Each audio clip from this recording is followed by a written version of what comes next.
Math 2414, Partial Fractions, Video 1, Motivation Behind the Technique. In order to motivate integration by partial fractions technique, I'd like to start with an integral that we already know how to do. In this case, the integral of 1 over x plus 1 minus 3 over 4x plus 1 dx. Both of these technically could be done with u substitutions, but they're simple enough that I think we can just talk about them and bypass the actual execution, the u substitution. For example, in the first one, we could say u equals x plus 1 and du equals dx.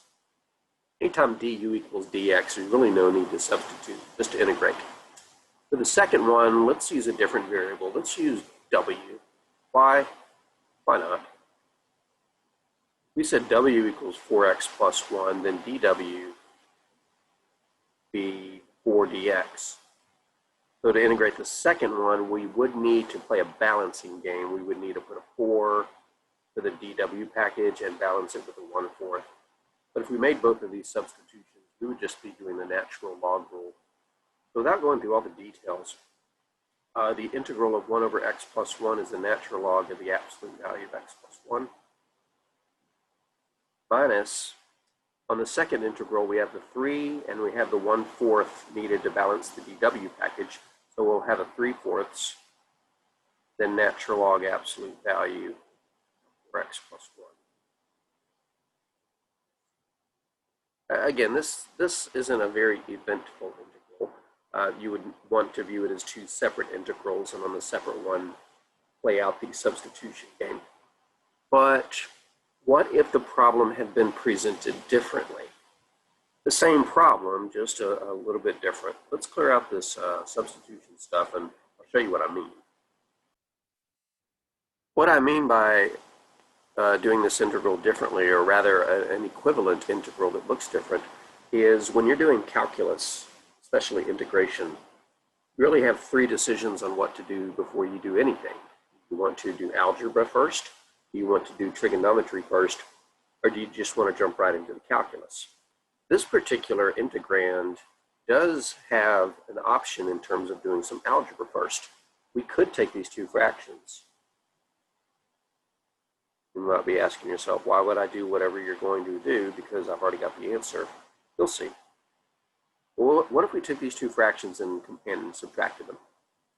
Because we're subtracting fractions, we need a common denominator. And it's actually pretty easy to get the common denominator here.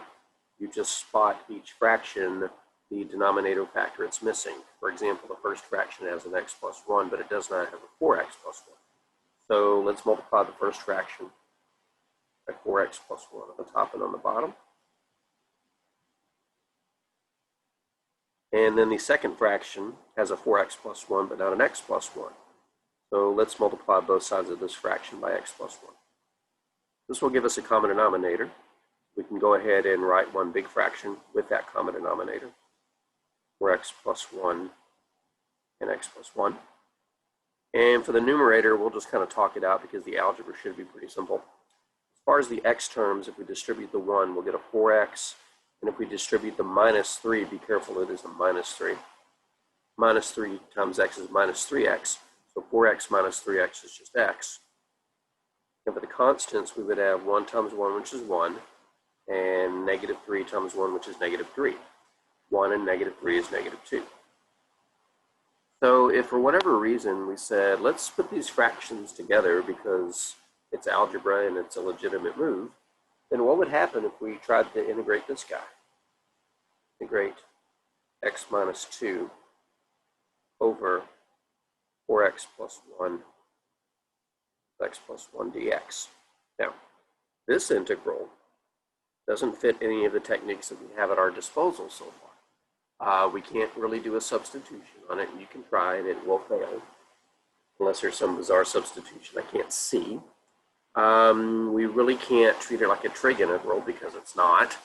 And there's really nothing that suggests trig substitution, which most people don't want to try anyway. So how would we integrate this fraction? And the answer is basically undo what we just did. In other words, if the problem had started like this, here. If the problem had started like this, then a good strategy would be to undo the addition problem that we just did, or subtraction problem, and turn it back into this, because we know how to integrate that. So that raises a really big question. The big question is, how do we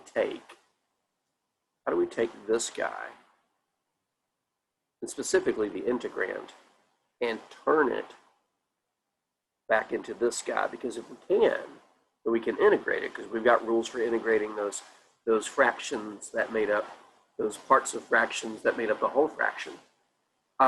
Taking this guy, the integrand, I should say, this is an algebra move, taking the integrand and decomposing it into this is what's called a partial fraction decomposition. The 1 over x plus 1, minus 3 over 4x plus 1, those are called partial fractions for this guy.